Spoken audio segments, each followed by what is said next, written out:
अस्सलाम वालेकुम। जो स्टूडेंट्स ऑनलाइन ऑनलाइन हैं प्लीज़ बताइएगा मेरी आवाज़ आ रही है आपको? रोज़ आवाज़ आ रही है बेटा?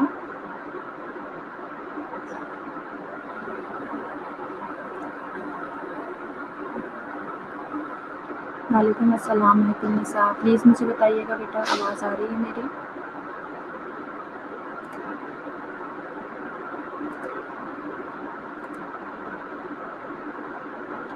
Okay, thank you. जल्दी-जल्दी से अपने क्लास फेलो से भी कहिए जॉइन कर लें ताकि हम लेक्चर स्टार्ट करें, ठीक है जी?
अस्सलाम वालेकुम एंड वालेकुम अस्सलाम, good morning, how are you all?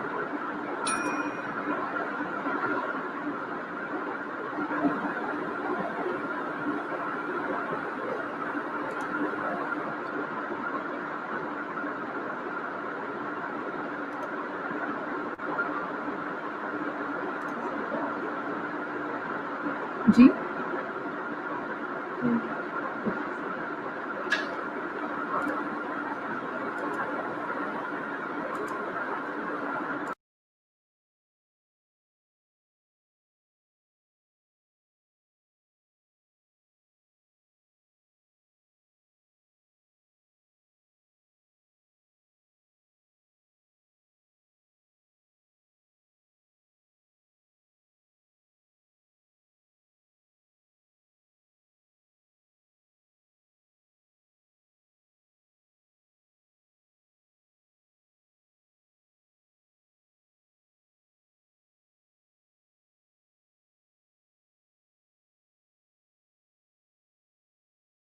किस चीज़ का शोर बेटा जी? यहाँ तो बिल्कुल खामोशी है।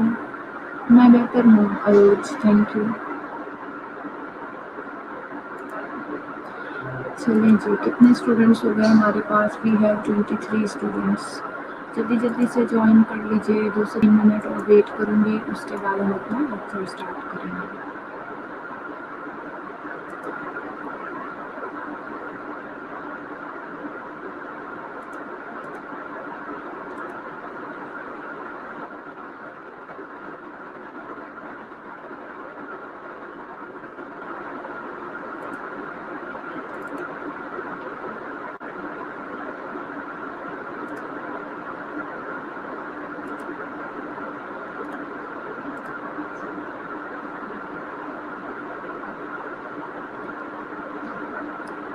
जी निम्रा, गला ही ख़राब नहीं है, मैं आई एम नॉट फाइन, तबीयत ठीक नहीं है बिल्कुल भी कल से, और कोई बात नहीं है।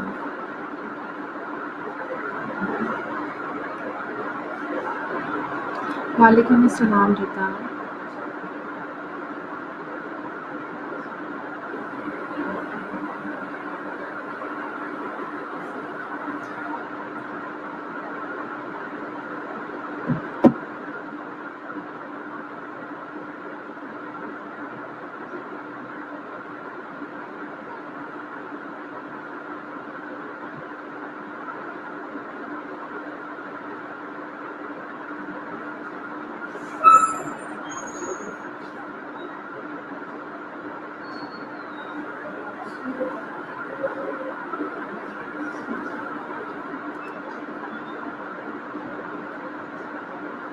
अभी मैं बोलना स्टार्ट करूँगी, हम लेक्चर स्टार्ट करेंगे तो ठीक हो जाएगा, ठीक है जी। हाँ बेटा जी, फ़ैन तो चल रहा है, मैं फ़ैन स्लो करवा देती हूँ, ठीक है नफीसा। चलिए, लेक्चर हमारा अपलोड हो गया है।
ओके जी, 31 स्टूडेंट्स आ गए हैं और काफ़ी टाइम हो गया है। अब हम कंटिन्यू कर लेते हैं। फाइबर ग्लास के बाद इनफैक्ट प्लास्टर कास्ट हमने स्टार्ट किया था। प्लास्टर कास्ट के बारे में भी थोड़ा-सा पढ़ लिया था, स्प्लिंटर ब्रेसेस के बारे में पढ़ा था। यहाँ तक अगर किसी की कोई क्वेरी है जो हमने प्रीवियस पढ़ लिया है तो आप मुझसे पूछ सकते हैं, अदरवाइज़ फिर हम आगे स्टार्ट ले लेते हैं। ठीक है जी। स्प्लिंटर ब्रेसेस की जो जनरल मैनेजमेंट है वो हम पढ़ रहे थे। इसे हम कुछ पॉइंट्स हमने डिस्कस कर लिए थे, कुछ पॉइंट्स रह गए थे। तो जो जनरल मैनेजमेंट है किसी भी पेशेंट की, पेशेंट को कास्ट अप्लाई हुआ हुआ है, स्प्लिंट अप्लाई हुई है, ब्रेसेस अप्लाई हुए हुए हैं, उसमें देखिए हमने ये चीज़ें पढ़ी थी कि सबसे पहले तो नर्स की रिस्पॉन्सिबिलिटी है कि वो जनरल जो है ना असेसमेंट परफॉर्म करे पेशेंट के ऊपर। ठीक है जी, जनरल उसकी जो हेल्थ है उसकी असेसमेंट करे। पेशेंट जो भी साइन एंड सिम्टम प्रेजेंट कर रहा है उसकी इमोशनल कंडीशन, इमोशनल स्टेटस किस किस्म का है, उन चीज़ों को आइडेंटिफाई करें। और बॉडी की जो कंडीशन है, जो बॉडी पार्ट है जिसे हमने इमोबाइल करना है, उसकी कंडीशन को असेस करें। फिजिकल असेसमेंट परफॉर्म करते वक्त जो भी बॉडी पार्ट जिसको आपने इमोबाइल करना है उसका न्यूरोवास्कुलर स्टेटस चेक करना है, जिसमें न्यूरोलॉजिक जो फंक्शंस हैं वो हम चेक करते हैं, जैसे पेशेंट को कोई नमनेस तो नहीं हो रही, टिंगलिंग सेंसेशन तो नहीं हो रही, इन सारी चीज़ों को चेक किया जाता है। उसके बाद बेटा जी उनका सर्कुलेटरी स्टेटस चेक करते हैं, यानी ब्लड और नर्व्स दोनों की सप्लाई को चेक किया जाता है। उसके अलावा वहाँ कोई स्वेलिंग तो नहीं है, स्किन के ऊपर कोई ब्रूसेस तो नहीं बने हुए, स्किन एब्रेजन्स तो नहीं बनी हुई, इन सारी चीज़ों को चेक करना है।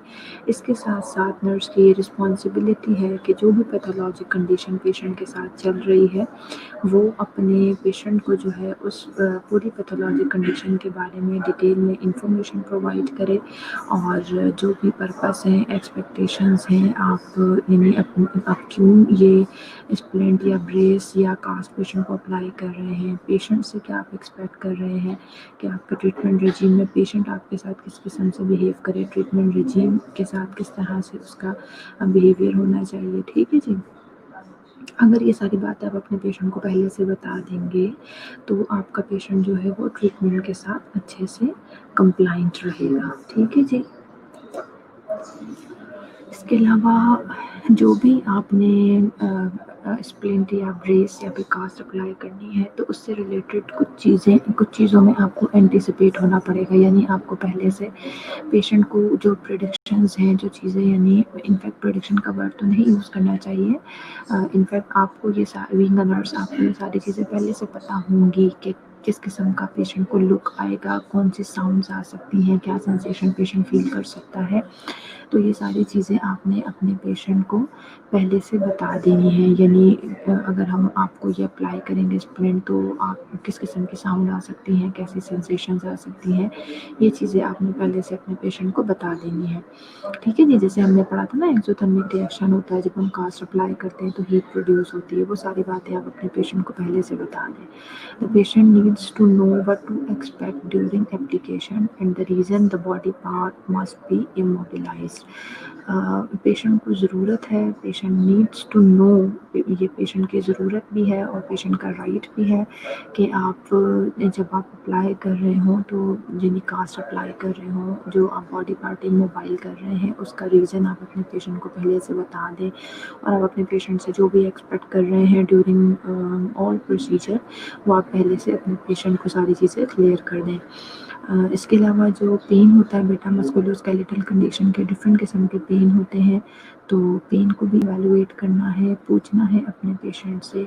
आपने पेन से रिलेटेड तमाम इंफॉर्मेशन लेनी है, यानी पेन की कैरेक्टरिस्टिक किस किस्म की होंगी, इंटेंसिटी क्या है पेन की, ठीक है। और बहुत सा जो डिफरेंट किस्म के पेन होते हैं जो कि रिलीव हो जाते हैं बाय एलिवेटिंग द जो आपका एक्सट्रीमिटी होती है, जो बॉडी ऑर्गन होता है, अगर हम उसे एलिवेट कर दें सिंपल, उससे भी। इसके अलावा कोल्ड पैक्स अप्लाई किए जाते हैं और एनाल्जेसिक्स जो है वो एडमिनिस्टर किए जाते हैं। इन सारी चीज़ों से जो पेशेंट का पेन होता है वो रिलीव किया जा सकता है। उसके बाद डिफरेंट किस्म की जो है अंडरलाइन कंडीशंस होती हैं, जिनमें एक एग्जांपल है फ्रैक्चर की। ये फ्रीक्वेंटली फ्रैक्चर का पेन होता है तो ये फ्रीक्वेंटली इसको हम लाइक कंट्रोल कर सकते हैं बाय इमोबिलाइजेशन, यानी बॉडी पार्ट को इमोबाइल करके पेन को रिलीव किया जा सकता है। Pain due to oedema that is associated with trauma. Sometime ऐसा होता है कि एडिमा जैसे कोई टिश्यू इंजरी हो गई, ट्रॉमा हो गया, सर्जरी हो गई, उसकी वजह से आपका पेशेंट एडिमा की कंप्लेन कर सकता है, ठीक है ना। और या फिर टिश्यूज़ में ब्लीडिंग हो गई, इन सारी चीज़ों में एडिमा हो सकता है। एडिमा की वजह से जो पेन हो रहा होता है वो भी आप बिल्कुल उस पेन को भी कंट्रोल कर सकते हैं एलिवेशन के थ्रू, कोल्ड पैक्स अप्लाई करके, आइस बैग्स अप्लाई करके। लेकिन ये सारी चीज़ें अप्लाई करते वक्त आपने इन चीज़ों का ख्याल रखना है कि जो कास्ट है पेशेंट की वो वेट नहीं होनी चाहिए। इसके साथ साथ ये बात भी माइंड में रखना बहुत ज़रूरी है कि जो पेन है दे में बी इंडिकेटिव ऑफ कॉम्प्लिकेशंस। जो ये पेन की कंप्लेन कर रहा है पेशेंट, ये आपकी जो है किसी न किसी कॉम्प्लिकेशन की तरफ भी इशारा कर सकता है, यानी ये इसके पीछे कॉम्प्लिकेशन भी रीज़न हो सकते हैं। सो जैसे एक एग्जांपल है कंपार्टमेंट सिंड्रोम की। कंपार्टमेंट सिंड्रोम जो है वो इतना मतलब इतनी कोई आसान सी चीज़ नहीं है जिसे आप इतना ईजीली, ठीक है ना। तो कॉम्प्लिकेशन है और इसको भी हम जिस तरह से कंपार्टमेंट सिंड्रोम एक सीवियर कॉम्प्लिकेशन है, इसी तरह से कंपार्टमेंट सिंड्रोम का जो पेन है वो इतनी आसानी से ख़त्म नहीं होता and it is not control by the only modalities.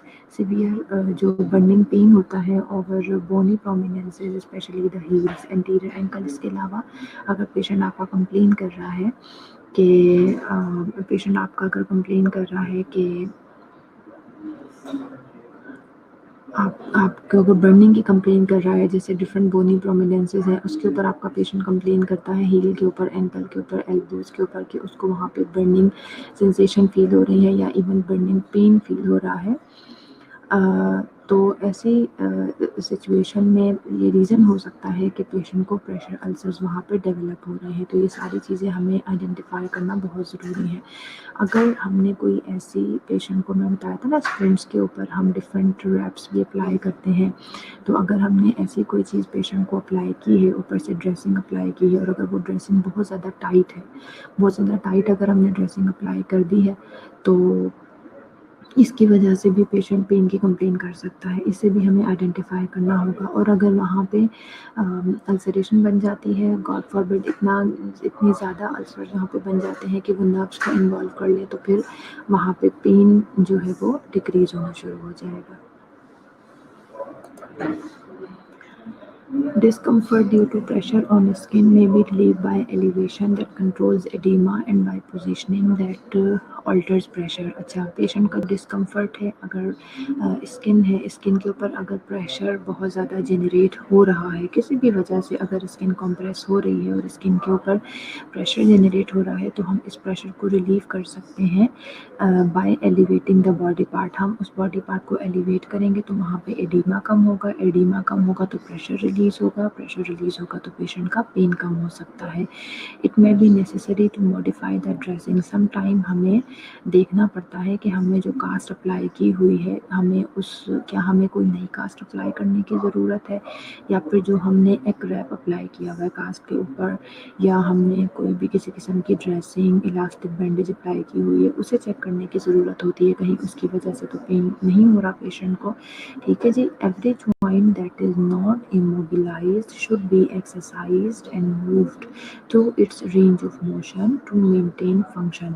Her joint जो कि इमोबिलाइज नहीं है, ठीक है जी, जो तो जॉइंट्स इमोबिलाइज है ऑब्वियसली उनको तो आपने अपनी जगह पे रखना है, लेकिन वो जॉइंट जो कि इमोबिलाइज नहीं है उनकी एक्सरसाइज होनी चाहिए, और उनको आपने रेंज ऑफ मोशन में उनके फंक्शन को मेंटेन रखने के लिए रेंज ऑफ मोशन एक्सरसाइजेज उनकी करवानी होती हैं।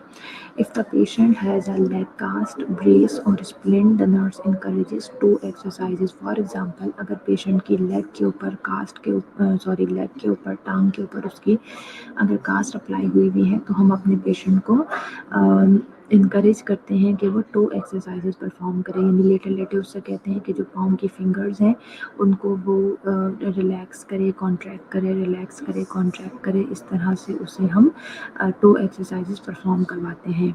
If the patient has an arm immobilised, अगर पेशेंट का आर्म इमोबाइल हुआ है, अगर हमने उसके आर्म के ऊपर जो है ना स्प्लिंट अप्लाई किया हुआ है, ठीक है जी, अगर हमने उस आर्म के ऊपर स्प्लिंट अप्लाई किया हुआ है या कोई भी कास्ट अप्लाई की हुई है, उसकी वजह से वो इमोबाइल हो गया है, तो नर्स को चाहिए कि वो इसी तरह से जैसे हमने 2 एक्सरसाइजेस का कहा, उसी तरह से हम जो हाथ की उंगलियां हैं, फिंगर्स हैं, उसकी एक्सरसाइजेस करने के लिए पेशेंट को इनकरेज करेंगे। मिस्टर यासिर, बेटा ये एडल्ट हेल्थ नर्सिंग का सब्जेक्ट है और एडल्ट हेल्थ नर्सिंग का लेक्चर होता है आप लोगों का इस वक्त, ठीक है। To promote healing, it is important to treat any skin laceration and abrasions that may have occurred as a result of the trauma that caused the fracture before the cast, brace or splint is applied। जी यासिर, क्या समझ नहीं आ रही मुझे बताएं, मैं आपको दोबारा समझा देती हूँ। क्या नहीं समझ आ रही आपको?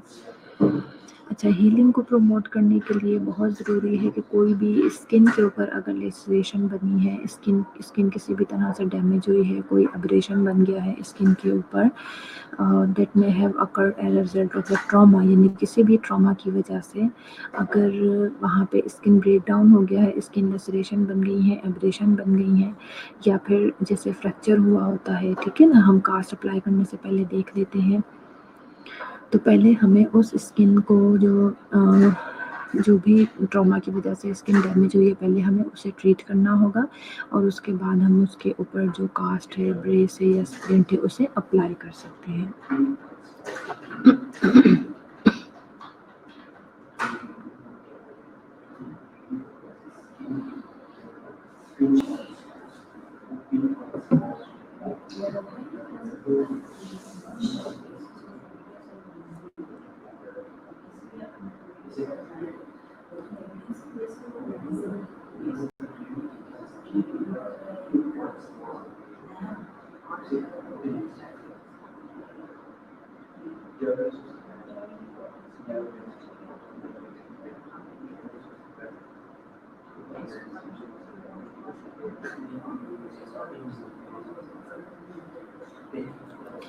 चलिए, every joint that is not immobilise, ये सब हम पढ़ चुके हैं, ठीक है जी। उसके अलावा स्किन की हमने केयर के बारे में पढ़ लिया, और the nurse thoroughly cleans the skin and treat is as prescribed. अब अगर वहाँ पे ऑब्वियसली स्किन डैमेज हुई हुई है तो स्किन को आपने अच्छे से क्लीन करना है और जो भी ट्रीटमेंट फिजिशियन ने प्रिस्क्राइब की है वो ट्रीटमेंट अप्लाई करनी है।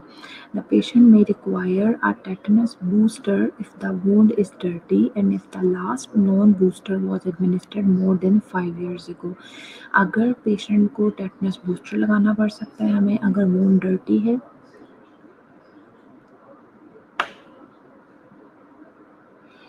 और अगर जो ये भी आप सबको पता है कि अगर कोई भी डर्टी वुंड होता है, अगर रोड ट्रैफिक एक्सीडेंट हुआ इस तरह से वुंड डर्टी होता है, देयर इज़ अ चांस, तो इसलिए हम लोग टेटनस ज़रूर पेशेंट को एडमिनिस्टर करते हैं। और इसके साथ साथ अगर लास्ट डोज जो बूस्टर की लगी है वो अगर टेटनस की लगी है यानी अगर वो 5 ईयर्स एगो लगी है तो भी हमें बूस्टर लगाना पड़ता है टेटनस का। ठीक है जी। Sterile dressing are use to cover the injured skin. जो भी इंजर्ड स्किन है उसके ऊपर स्टेराइल ड्रेसिंग से उस वूंड को कवर करना है।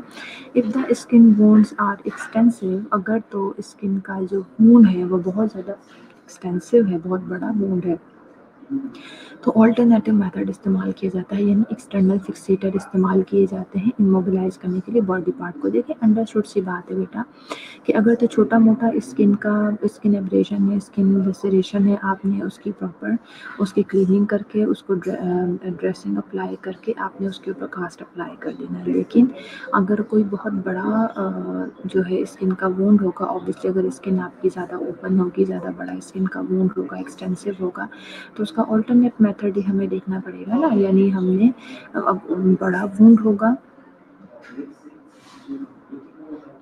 वूंड होगा तो ऑब्वियसली हमें उसको इस तरह से तो इतने बड़े वूंड के ऊपर तो हम कास्ट अप्लाई नहीं ना कर सकते। तो हम उसके लिए जो है यानी जो बड़ा वूंड होगा उसके लिए फिर हम दूसरा मेथड इस्तेमाल करते हैं, that is called external fixators. वो अप्लाई करके बॉडी पार्ट को इमोबाइल करते हैं।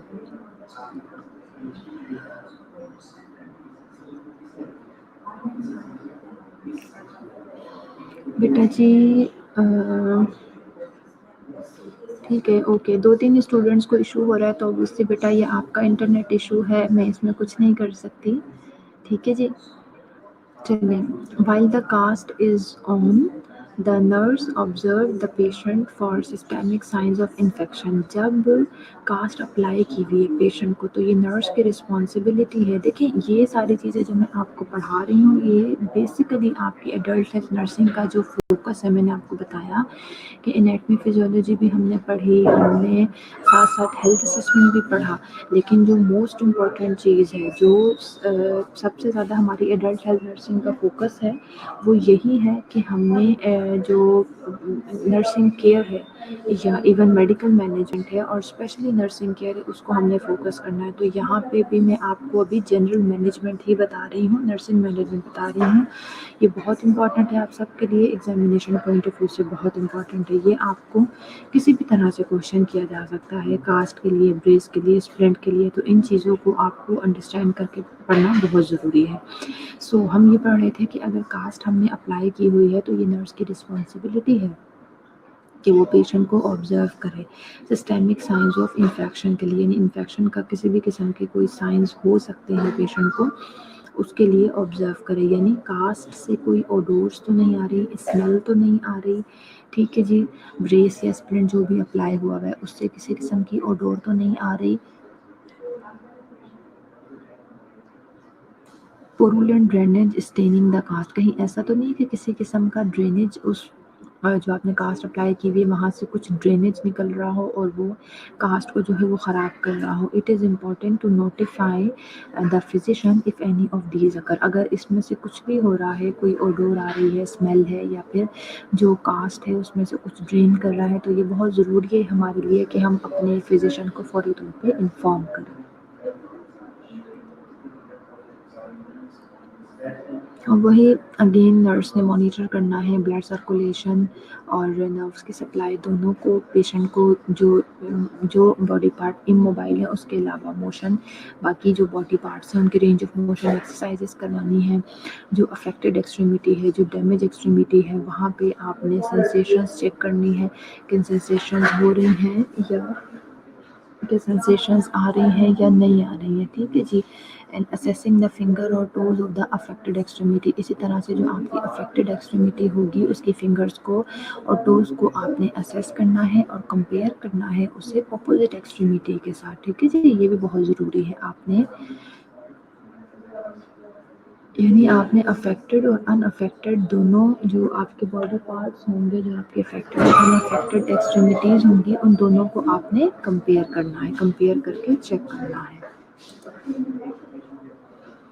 नॉर्मल फाइंडिंग क्या क्या होंगी या क्या क्या चीज़ें हमारे पास आ रही होंगी जिसको हम कहेंगे कि ये हमारी नॉर्मल फाइंडिंग है। Normal finding include minimal oedema, या तो बहुत कम एडिमा, ऑब्वियसली या तो एडिमा होगा नहीं या फिर बहुत कम एडिमा होगा। मिनिमल डिस्कम्फर्ट होगा, आपका पेशेंट को मिनिमल डिस्कम्फर्ट होगा। कलर स्किन का जो है वो पिंक होगा और स्किन टच करने पे वार्म होगी, बहुत ज़्यादा गर्म नहीं होगी, हॉट नहीं होगी, वार्म होगी और बहुत ज़्यादा और ना ही बहुत ज़्यादा कोल्ड होगी। ठीक है जी। Rapid capillary refill response, capillary refill response check करेंगे तो वो रैपिड होगा।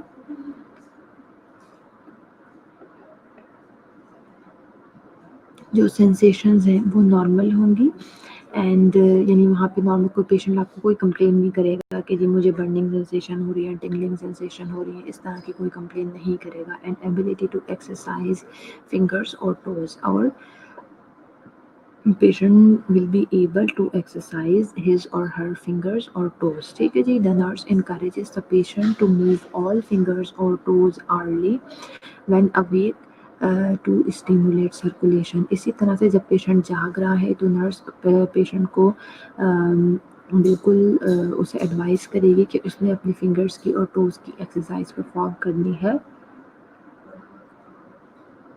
हर 1 घंटे बाद, यानी जिस टाइम पे वो जाग रहा है उस टाइम पे वो अपनी फिंगर्स की और टोज की एक्सरसाइज को रेगुलरली परफॉर्म करेगा। It is important to perform frequent regular assessment of neurovascular status. The 5 P's that require assessment are symptoms of neurovascular compromise। यानी अब जो आपसे ये क्वेश्चन भी किया जा सकता है, आपकी न्यूरोवास्कुलर जो सिस्टम है, न्यूरोवास्कुलर असेसमेंट है, उसके 5 P's कौन से हैं, किन कौन सी चीज़ों को हमें असेस करके पता लगेगा कि पेशेंट का न्यूरोवास्कुलर स्टेटस ठीक है। वो क्या क्या चीज़ें हैं, 5 P's कौन सी हैं बेटा? पेन, पेशेंट से पेन के बारे में पूछा जाएगा, उसे पेन हो रहा है या नहीं फील हो रहा। पेलर, उसकी स्किन का कलर किस किस्म का है। पल्सलेसनेस, क्या पल्स फील हो रही है उस जगह की या फिर नहीं हो रही। पारेस्थीजियाज, पेशेंट आपको कंप्लेन कर रहा है क्या कि उसको कोई बर्निंग सेंसेशन, टिंगलिंग सेंसेशन हो रही है या नमनेस हो रही है। एंड पैरालिसिस, जो भी बॉडी पार्ट है, बॉडी एरिया है, वो पैरालाइज तो नहीं है, यानी वो ऐसा तो नहीं है कि पेशेंट के उसके अंदर कोई मूवमेंट ही नहीं है। ये सारी चीज़ें क्यों ज़रूरी है, इस सब से हमें क्या पता लगेगा। देखिए बेटा, पेन अगर पेशेंट को पेन फील हो रहा है तो वो इंडिकेशन है 2-3 चीज़ों की। सबसे पहले तो ये, अगर पेन फील हो रहा है, this is a good sign. इसका मतलब है कि पेशेंट की जो नर्व सप्लाई है वहाँ पे बिल्कुल इंटैक्ट है, तभी उसे दर्द फील हो रहा है। और पेन इज़ अनदर इंडिकेशन कि यहाँ पे कुछ ना कुछ प्रॉब्लम मौजूद है, यानी पेशेंट को पेन हो रहा है तो इसका मतलब कोई ना कोई प्रॉब्लम यहाँ मौजूद है, हमें उसे आइडेंटिफाई करना है।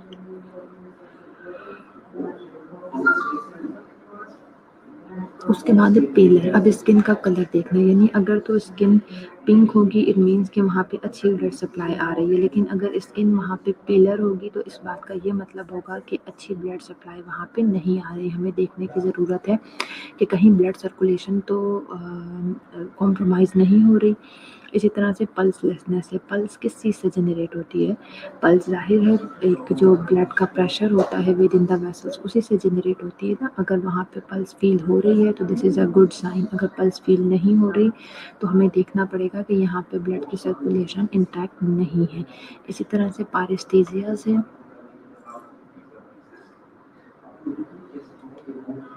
पारेस्थीजिया भी इसी तरह से बेटा जी कि अगर पेशेंट आपका पैरेस्थीसिया में वो सारी चीज़ें आ जाती हैं, टिंगलिंग सेंसेशन हो गई, नमनेस हो गई, बर्निंग सेंसेशन हो गई। अगर ये सेंसेशन फील हो रही है तो इसका मतलब कि पेशेंट का न्यूरोवास्कुलर स्टेटस ठीक नहीं है, उसकी नर्व सप्लाई यहाँ पे कहीं ना कहीं डैमेज हो रही है। इंटैक्ट नहीं है, उसे हम आइडेंटिफाई कर लेते हैं। और इसी तरह से पैरालिसिस आप सबको पता है कि पैरालिसिस का मतलब ये होता है कि किसी भी बॉडी पार्ट के पैरालिसिस का मतलब ये होता है कि उसकी नर्व सप्लाई बिल्कुल ख़त्म हो चुकी है। तो इस तरीके से हम इन चीज़ों को आइडेंटिफाई कर लेते हैं। न्यूरोवास्कुलर स्टेटस जो है उसे हम आइडेंटिफाई कर लेते हैं कि हमारा न्यूरोवास्कुलर स्टेटस इंटैक्ट है या नहीं है। Early recognition of diminished circulation and nerve function is essential to prevent loss of function. देखें, वही बात जो मैंने आपको समझाई वही यहाँ पे लिखी हुई है कि अर्ली रिकॉग्निशन, अगर हम जितना जल्दी आइडेंटिफाई कर लेते हैं, रिकॉग्नाइज कर लेते हैं पेशेंट की ब्लड सर्कुलेशन या फिर नर्व सप्लाई, जितनी जल्दी हम उसे आइडेंटिफाई कर लेते हैं उतनी जल्दी यानी हम उसे फर्दर लॉस से प्रिवेंट कर सकते हैं। ठीक है ना, अगर हमें अर्ली स्टेज पे पता लग जाएगा तो हम उसको ट्रीट भी कर लेंगे और पेशेंट को फर्दर लॉस से बचा भी लेंगे। The nurse adjust the extremity so that it is no higher than heart level to enhance arterial perfusion and control oedema. Nurse जो है उसका काम है कि उसने जो भी अफेक्टेड एक्सट्रीमिटी है वो उसको एडजस्ट करेगी, जो हार्ट का लेवल है उससे ऊपर हम रखते हैं ताकि उसकी अच्छी आर्टीरियल परफ्यूजन हो सके और एडिमा कंट्रोल हो सके। और अगर कोई भी न्यूरो, जो हमने ऊपर 5 पीस पढ़े हैं, अगर कोई भी न्यूरोवास्कुलर स्टेटस कॉम्प्रोमाइज़ होने की इंडिकेशन करता है, कोई भी sign of neurovascular compromised neurovascular status हमें नज़र आता है तो वो हमने फ़ौरन से फिजिशियन को इन्फॉर्म करना है। ठीक है जी।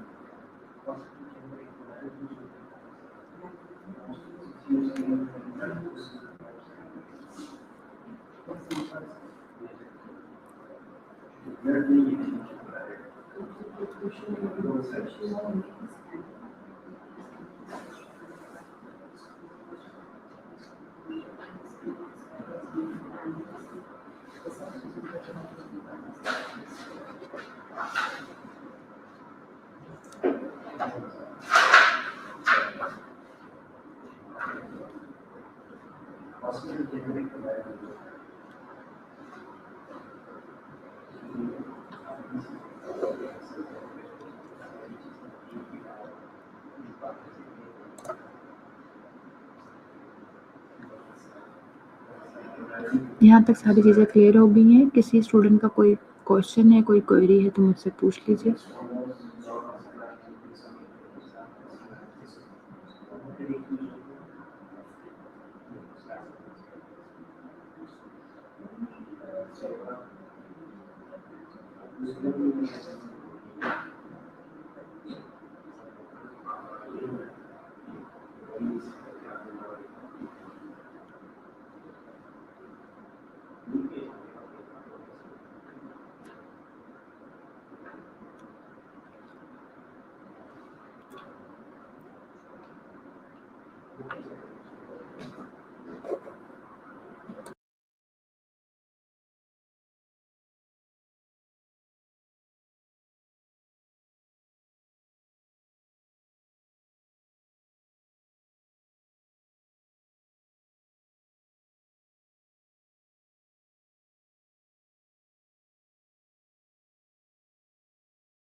न्यूरोवास्कुलर स्टेटस की बात पूछ रही हैं बेटा सारा।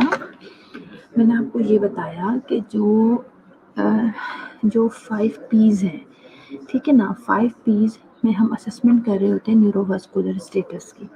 ठीक है ना, न्यूरोवास्कुलर स्टेटस में जो 5 पीज़ हमने असेस करने हैं उसमें सबसे पहले आ जाता है पेन। देखिए, पेन इज़ अ इंडिकेशन कि अगर तो पेन हो रहा है तो सबसे पहले तो हमें ये पता, पेशेंट आपको ऑब्वियसली पेन की कंप्लेन करेगा। अगर पेशेंट आपका पेन की कंप्लेन करता है तो सबसे पहले तो हमें ये पता लग जाता है कि देयर इज़ एनी एबनॉर्मैलिटी, कोई चीज़ है जो कि गलत है। और दूसरी चीज़ ये है कि पेन की अगर कंप्लेन करता है पेशेंट तो this is a good thing, उससे हमें ये पता लग जाता है कि हाँ, ये पेशेंट जो पेन कंप्लेन कर रहा है, इट मीन्स के there is intact vascular and nerve supply, यानी यहाँ पे नर्व सप्लाई ठीक आ रही है, इसीलिए आपका पेशेंट पेन को जो है वो महसूस कर पा रहा है। उसके अलावा पेलर में मैंने आपको ये बताया कि अगर वहाँ पे ब्लड सप्लाई अच्छी है, अगर वहाँ पे ब्लड सप्लाई आ रही है, तो ये इस चीज़ की इंडिकेशन है कि हाँ जी,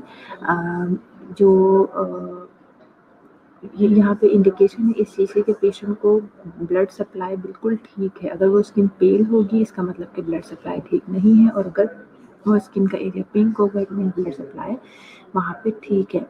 इसी तरह से पल्सलेसनेस है। पल्सलेसनेस में ये होता है कि ऑब्वियसली पल्स किस चीज़ से जनरेट होती है, ब्लड सप्लाई से पल्स जनरेट होती है ना। अगर वहाँ पे पल्स फील हो रही है, इसका मतलब ब्लड सप्लाई बिल्कुल ठीक है, और अगर पल्स वहाँ पे जनरेट नहीं हो रही है, इसका मतलब है कि जो ब्लड सप्लाई है वो यहाँ पे डिमिनिश है, कोई ना कोई प्रॉब्लम है। इसी तरह से पैरेस्थीसिया है, यानी टिंगलिंग सेंसेशंस हैं, या बर्निंग सेंसेशन है, या नमनेस फील हो रही है पेशेंट को, उसका मतलब कि नर्व्स में कोई ना कोई इशू है, नर्व्स इंटैक्ट नहीं है, इस चीज़ को हमें आइडेंटिफाई करना होगा। और इस तरह से पैरालिसिस के बारे में बताया। पैरालिसिस भी यही है कि अगर पेशेंट की नर्व्स इंटैक्ट है तो पैरालिसिस नहीं होगा, लेकिन अगर पेशेंट आपके सामने पैरालिसिस के साथ प्रेजेंट कर रहा है, तो इट मीन्स कि पेशेंट की जो नर्व्स है वो वहाँ पे इंटैक्ट नहीं है। अब क्लियर हो गया सारा?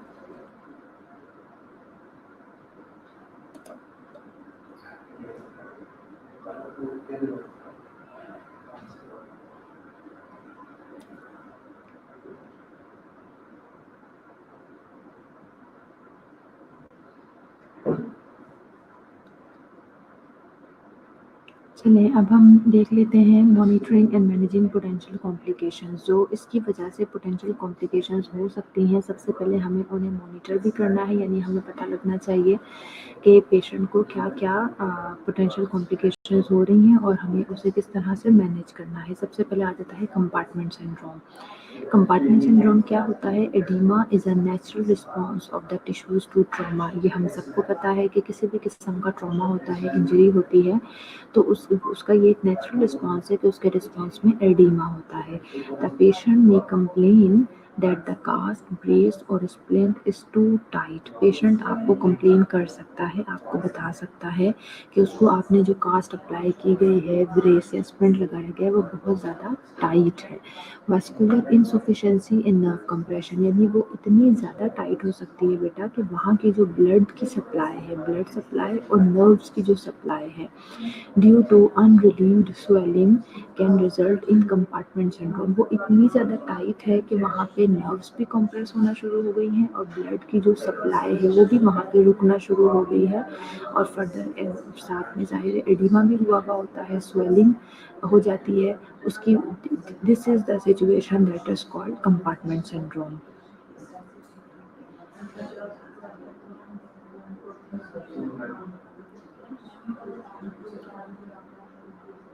जी रोज बेटा, I am better, not completely fine but it's okay. Compartment syndrome occurs when there is increased tissue pressure within a limited space, यानी वो जो आपका कास्ट आपने अप्लाई किया हुआ है, जाहिर है वो एक जो कास्ट वहाँ पे अप्लाई किया गया है वो एक लिमिटेड स्पेस हो गई है ना, उसके अंदर जैसे ही टिश्यू का प्रेशर इंक्रीज होता है, टिश्यूज़ का प्रेशर जैसे ही उसके अंदर बढ़ता है, उसी कंडीशन को हम कंपार्टमेंट सिंड्रोम कहते हैं, ठीक है ना। That compromises the circulation and the function of the tissue with in the confined area. यही आपकी ब्लड की सर्कुलेशन को कॉम्प्रोमाइज़ करता है और फंक्शंस को of the tissue with in that confined area, यानी उस कन्फाइंड एरिया के अंदर एक तो ब्लड सर्कुलेशन कॉम्प्रोमाइज़ हो रही है और वहाँ पे जो टिश्यूज़ मौजूद हैं उनके फंक्शन भी डिमिनिश हो रहे होते हैं।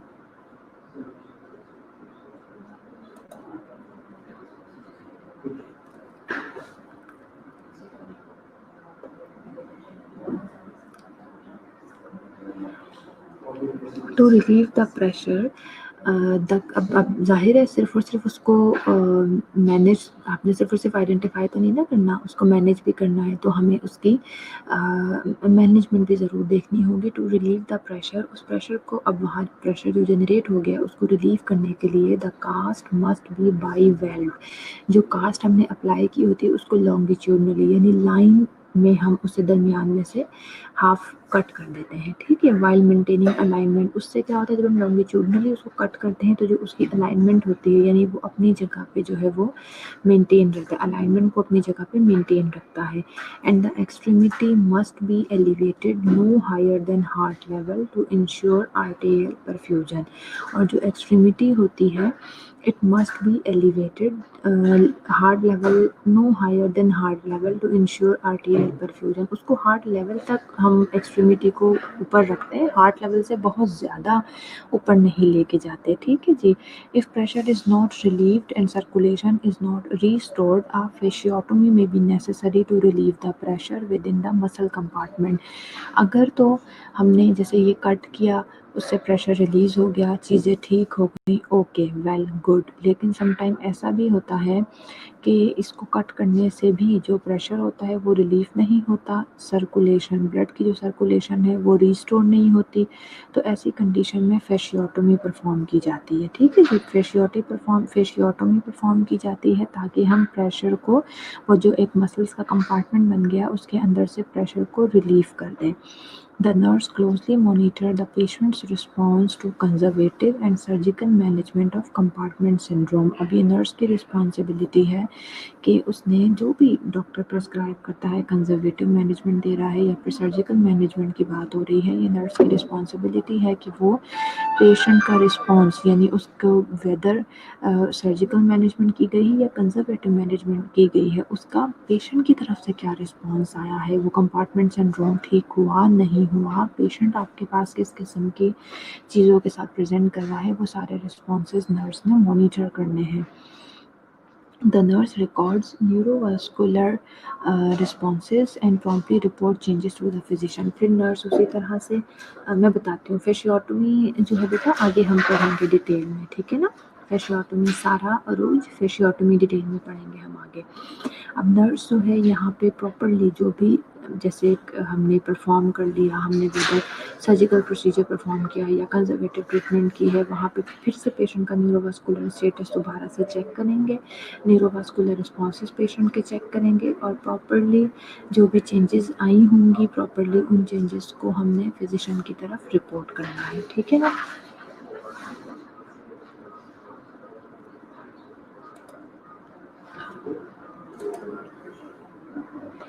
ये देखें फैशियोटोमी इसे कहते हैं। ये आपको पिक्चर से मैंने समझाने की कोशिश की है। जो ऊपर वाली पिक्चर है बेटा ये तो एक नॉर्मल कंडीशन है, ठीक है ना, नॉर्मल सिचुएशन इस किस्म की होती है। नीचे वाली पिक्चर में आप देखें आपको नज़र आ रहा होगा बहुत ज़्यादा जो रेड रेड कलर की यानी ब्लड है या फिर येलो कलर की वेसल्स हैं, ठीक है।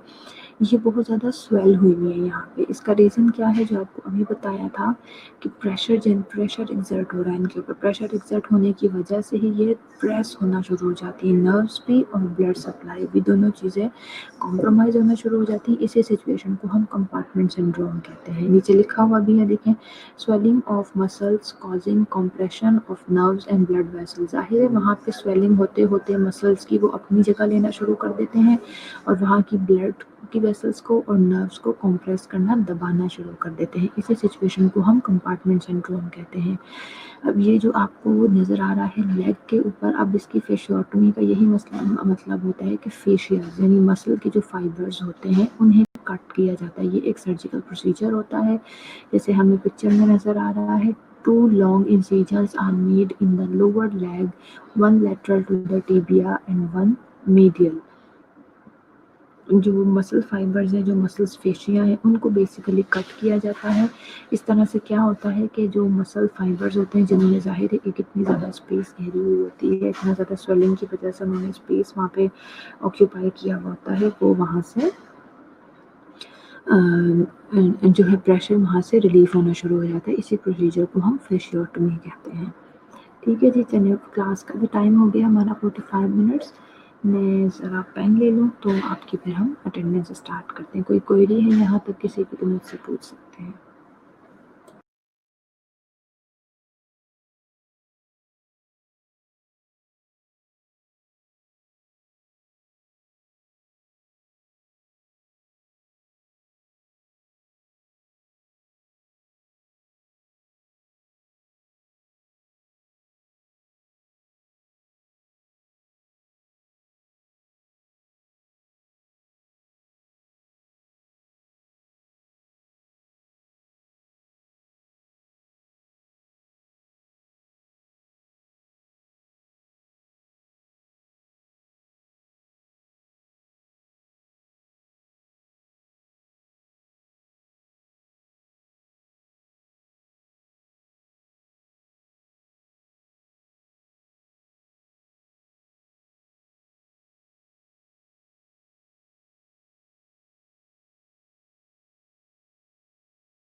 ओके बेटा, अटेंडेंस हो गई है आपकी और सारा का क्विज़ है, समर का क्विज़ है, आप लोग के क्वेरीज़ हैं वो मैंने नोट कर ली हैं। इंशाल्लाह सेकंड लेक्चर है हमारा, तो आई थिंक 12 बजे से है ना, उसमें इंशाल्लाह मैं इसे रिपीट भी कर दूँगी और आपकी क्वेरीज़ को रिज़ॉल्व कर देंगे। अभी टाइम हो गया है, नेक्स्ट टीचर ने जॉइन करना है इसलिए। ठीक है बेटा जी, अल्लाह हाफ़िज़।